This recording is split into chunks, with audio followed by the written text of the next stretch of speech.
Hey guys, and welcome back to the JTO channel. And tomorrow evening, 7:45 p.m. UK time, Chelsea face Aston Villa in our second round of the Carabao Cup. Obviously, we did face Aston Villa, like about 10 days ago in the Premier League, where we beat them 3-0. But in this game, we should expect rotation from both teams, even though, in my opinion, maybe Aston Villa should, I think, will probably go a bit stronger than us, seeing as they do have a good team at the end of the day. And as well, you know what? A trophy like this should be an opportunity for the smaller clubs. I'm not even trying to disrespect Villa, they're actually a big club, but like in terms of just where they've been and etc. etc. Clubs like them, the Newcastles, these clubs here, like they should probably feel like they're strongest teams to go for trophies because at the end of the day, that's what it's about. And in a way, I do expect Villa to go with a reasonably strong team tomorrow, considering they do have a strong squad and some of the players that don't play, could actually feature tomorrow. Although Leon Bailey won't. He did suffer that injury, unfortunately. Hopefully he recovers well. He was brilliant in that game against Everton. Then what? 15 minutes? Oh my god, he was out of this world. But yeah. Obviously today I'm gonna speak briefly about Thomas Tuchel's press conference and what he said. Obviously I'm gonna talk about our predicted lineup and a score prediction at the end. So if you do enjoy this video, guys, please like, comment, subscribe, turn on those post notifications, and yeah, let's do this. So Thomas Tuchel's press conference. There's a couple of things he said. He talked about, first of all, they were asked him, about Ruben and Timo Werner. First of all, obviously he said these guys will get minutes tomorrow. It's a chance for other players in the team, to show what they can do and impress Thomas Tuchel. And those two were the ones in particular he asked about. He said, Timo Werner, look, yes, he may have not been involved recently in terms of starting, but he's come on, and it's not a gift. It's an opportunity he deserves because he's been so good in training. And he said the same thing about Ruben Loftus-Cheek. And he said, look, you possibly will see minutes from them tomorrow. Even Saul as well was talked about in that conversation too, seeing as he has had a tough start to his life in England and in the Premier League. But next bit was about Edouard Mendy. Obviously, we all know he missed the game against Spurs due to his still side effects from that collision he had with Zuba in the Champions League first game against Zenit. It looks like he's still going to be in individual training at the moment. He's not quite ready for tomorrow's game, so I expect to see Kepa really start tomorrow. I've seen people shout for Bentonelli, but to be honest, Kepa's not going to play many games, this season. So it's like you may as well just continue his momentum. He had a good performance on Sunday, so you may as well just continue. Their choice keeper's just there really not to play unless a crisis happens. Do you understand? So yeah, so that's really it, people. There wasn't really much of a big discussion. There's maybe one or two things I forgot, as always, to be honest with you guys, as I always go into these videos. Like, I wouldn't say not fully prepared, but some things that I do remember just go fully blank out my mind. So yeah, the press conference is on Chelsea's YouTube channel. Check it out anyway. And yeah, let's get into this preview lineup prediction. So there's gonna be some players I definitely expect to start tomorrow, to the point where I'll probably be very surprised and actually disappointed if I don't see them start tomorrow in this lineup that I'm about to tell you guys. So in goal, Kepa keeps his place from Sunday's game against Spurs. Obviously Mendy's out. We're hoping that he can be in training on Thursday, like Tuchel said in his press conference, and see if he's available for City. We'll see. I think it's going to be a close one, but we're going to see people. Obviously, the back three, Trevor Chalobah, right centre back, for the rotation purposes, deserves a chance because he's been playing really well. Andreas Christensen keeps his place as the middle centre back. Give Thiago Silva a rest. At the end of the day, he is 36 years old. You lot have got to remember this. He can't play. I'm not saying he can't play 2 games in a row. I think he has all the capabilities to do that, but we've got a big game this weekend against Man City, and there's going to be key rotation. Christensen's young, fresh. He's 25, young. And also, his new contract apparently has been agreed as well, so that's really good. Apparently, he's going to be earning around 140k per week or something like that. Correct me if I'm wrong, anyone in the comments. But yeah, deserves it. And yeah, we move on. Left centre back, I'd say Antonio Rudiger, who at some point would deserve to be rested. It wouldn't surprise me if Tony Rudiger did get rested tomorrow.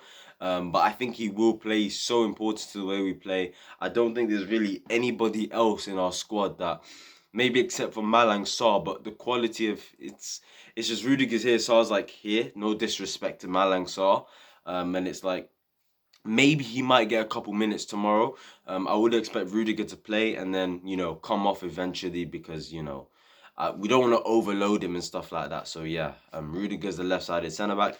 Left wing-back, Ben Chilwell for me. I'm really hoping he gets a start tomorrow. Obviously, recently he's had a tough time. Thomas Tuchel, remember, he said, mentally he has fatigued. He had a tough Euros. Hasn't really played.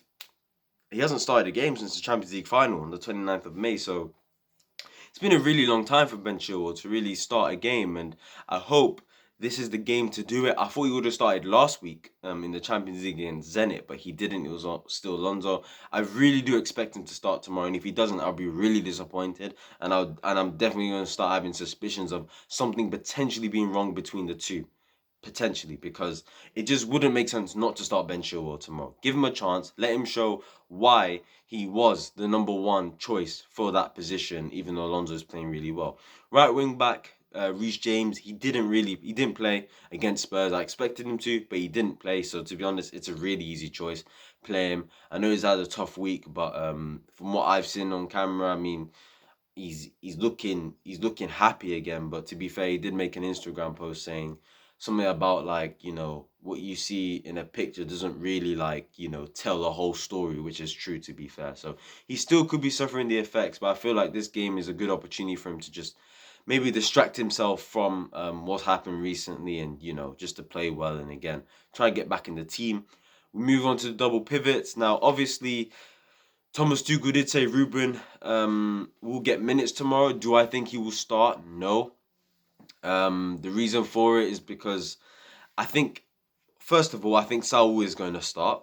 I think give him another chance against Aston Villa. They could target him again, and maybe I hope that he's maybe learnt a thing or two, about the intensity, the pace, how much time you have on the ball, just those little things. If he can just, get those little things sorted out for himself, if he does play tomorrow, then look, he'll settle in quicker than he'll think, and we all think. He did say in a recent interview with Fabrizio Romano, he said Chelsea fans like, give me 2 months and I'll be at my absolute best, which is absolutely fine. We need to give him the time. It's his first time in a new country, and etc. etc. And this is why I'd play Jorginho next to Saul, because I feel like that would make Saul's game a lot more comfortable. We all know he's a box to box, likes to go license forward, take a shot on, create chances for other players as well. And I feel like someone like a Ruben next to him tomorrow, for me, there's no defensive stability between the two.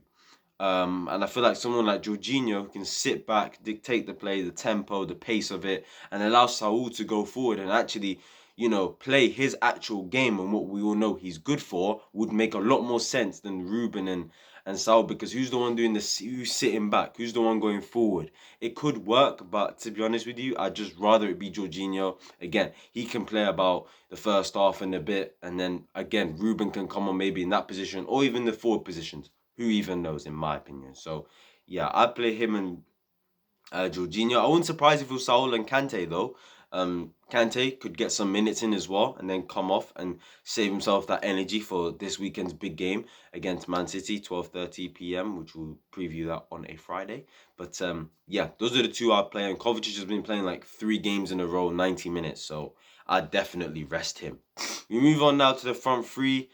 This one's a tough one. I'm gonna give you what I want compared to what I think Tuchel's actually gonna do. So the one I would want is a front three of Hudson-Odoi, Hakim Ziyech, and Timo Werner. But I think Tuchel is going to play Ziyech as like a hybrid, like a 10, and then he's gonna play a 2 up top of Lukaku and Timo Werner. Reason being, again, I feel like tomorrow is an opportunity to give Callum an opportunity at left wing, and I feel like this is going to be one of his only opportunities to play in that position. Seeing as when he plays, it will most likely be at right wing back at the moment, as we all know right now. So, in my opinion, give him the chance at left wing alongside Ziyech. Give him another chance as well. Obviously, he's been poor recently, but there's a game for him to sort of try and reignite his form and try and get back into the starting 11. Timo Werner, to be fair, people have been shouting for him to get in the starting 11. Again, I feel like tomorrow's a very good opportunity for him to lead the line, in my opinion. But I do think it will actually be him and Lukaku. Maybe having Lukaku alongside Timo Werner can make things easier for Timo to settle into the game, make his role a bit easier, play to his strengths a lot more than just being up top on his own, if you know what I mean. So I feel like maybe tomorrow he's going to play Lukaku and Timo, bring off Lukaku forward to Nadoy maybe, and go on the counter attack and have Timo Werner just as the lone striker, if you know what I mean, that type of thing. So yeah, guys, that would be my lineup. Tell me yours down below. And finally, a score prediction. Ooh, to be honest with you, it really does depend on the lineup. But for now, based on what I've said and what lineup I would put out, slash what I think Tuchel's going to put out, I'm going with a 2-1 Chelsea win. I think we will concede tomorrow. That's just nothing to do with me not trusting Kepa or me not trusting the defense. I actually trust them all. I just think for some reason Villa maybe still have a bit of hunger and fight about them about that 3-0 loss, and maybe they want to come and get sort of revenge in a way, and sort of like, you know, to show that maybe they have improved on that finishing from literally like 10 days ago. So I feel like they will come tomorrow and they will take at least one of their chances. So yeah, that's my score prediction, 2-1 Chelsea. Hopefully we get the win, and I really want to win this trophy this season, guys. This is a trophy we haven't won this trophy since 2015 under Mourinho. We won that cup and the Premier League double. And I feel like tomorrow, and just this competition in general, it's a good competition to win because it's the first trophy you win of the season, technically, in terms of like out of the Carabao Cup, FA Cup, Premier League, Champions League, Europa League, all of that. It's the first trophy you win of the season. And I feel like it's a very good opportunity for the team to build on its winning mentality by winning a trophy like this. The last time we made the final was in 2018, and everyone knows what happened, the penalty shootout, in which, in my opinion, still to this day, we should have won that penalty shootout. It's getting dark in here real quick. But yeah, that is just my opinion, guys. If you did enjoy this video, like I said, please like, comment, subscribe. Do you want to win this trophy? Tell me your thoughts on my lineup and give yours down below. And also give us a score prediction if you'd like to. So yeah, guys, I'll see you guys tomorrow when I do my review and my player ratings video for the game, when hopefully Chelsea have gone on to win this game and go to the third round of the Carabao Cup. And hopefully we just go far in this competition in general. So yeah, guys, I'll see you lot then. Peace.